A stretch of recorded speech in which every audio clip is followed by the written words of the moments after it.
follow ba makwa kipak ruoth Yesu Kristo wonwa retired Bishop Jukami kitim mamegi notire irumu mapat lokara palumbele ore kiwadi dunyo achulu unyi Yesu Kristo lulok bagulogo won panyo won komme ot kiminwa gulogo lok mapol lok mepoch an pol kare amaro lok megwako chawa tutwal ye jola det mapat majona mkwonyo dongulogo gujolo kuchunga kenyo amogo macharo won komadit mekaka palumbele ajolo inindo piero rio wiachiel medo maboro mwali wario kipiero rio wiachiel iutiku daro mapol uwinyo ni wonwa pol lokeyo to daro mapol ikine an peyie ni pol twero to wang'eyo kita washap tiyo kedi jamigi kitero logolo mugu mapol eto no da peye daro peyo ye an peye ni pol to ikare ma kitiyo liel papol kikeli Bishop Lin daro ujole kikeli di bakany kiyabu wiye wanero wamogo ni pol to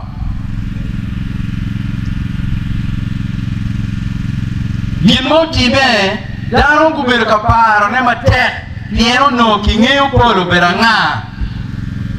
kitamo ni polo no petwer to chi ikare ma wano ni polo to ada chinyo to machalo kaka palumbele machala chuli lwak me Uganda piero no wang'eyo polo beranga eto ikare ma retired Archbishop Liu Korombe ma ere yobero na tole kama dit inero enuni wajo logario ma akigina choya ni jemmi duju chiki kare ne kare ma kinyoli ye dano kikare ma dano toye luk merio ero wajo ni kawa kok bewa kok macharo dano mapeki ni ye en lok enu ni ayi lok mao dwako gen kuno lok ijui wan wang'eyo wawinyu eto lok enu ni uno ikar ma wawinyu ni polo to uruenyo kiwiwa chiro bao tiyo ki Archbishop nyoro wang Bible udwako gen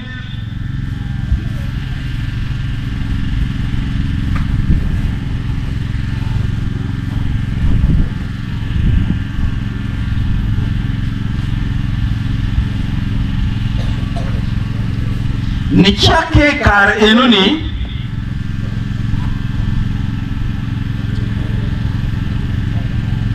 meka kakara palumbela mera mokotu ni nyinge winyo lok ma keyboard Archbishop ujiyo chunyo kara palumbele ujiyo chunya choli mera bokonu ni chake chini nero enuni ni otin family papo lokech kara papo lokech gitie gitiga word mabe da gitie word ni ye follow ba pere lokome agiki nero matin wati nero meni po jema def mapere te nero matini me achiel ene wan wagore me nyutu neni wan mapur wadong wati lobo wamaro wan wabodo ke tutwal dikita chalo en ko kere me ario wabiro ka puoyo en bijimi mabeyo ma en tiu ma wan wang'eyo ma wamogo walitieno ne nenu ler gi nyurgi kany kit ma gwoko kere family kit ma gwoko kere wan kaka kilwak ma Uganda kiwilo badoro wapuoye tich ma en tiu kime agiki kit ma nenen mama wawanyo lwak me acholi tutwale ipade district lok me yot kom on yape yachuli as a whole wapiki on yat matiki CT scan umika iner chan mati yachuli kiwanyi yachuli na Mario chan ki Uganda kana mono mete pime wich mamir CT scan umir kichet wa imolago daro me akila gwai me akia Dilang me akia Goro para me ogili mapire wa kichile hani wapa me chero wa mulago lo kenyo nero ukati kinero uchao titi eno ni me yuwa yan madit ipade makwa chuli kilo valoro eto lo ba kitiche ukwanye wan mo wadongi neno eno ma ero ni eno nyuro bot lo remi nyuro bot wan wori nyuro bot kaka lo ma dit ma tika wajne amogo lo ma nenen me wajni wa ayo ma ka chiel wa neno lo ma lo ke foundation wa ribu chingwa wa let ma eno no tikwere tikonyo lwa ma kitiki chan metuo ma pari ya choli we ochope mana ile kana machala dit me ka hapa dumbele chama cha ulok no wa chief justice utbe la chief justice agioli tutwal en ni chake lok meto ko miene chake ni otin petini mo ma en ka yuk en ni tie ko be berpe leka ka wan ka la dit ofo tutwal fo chung ke wan ka cha waromo anyuru loka ka palumbele ko amala chuma ko palumbele wa amala wero wa kichuku wa ki monu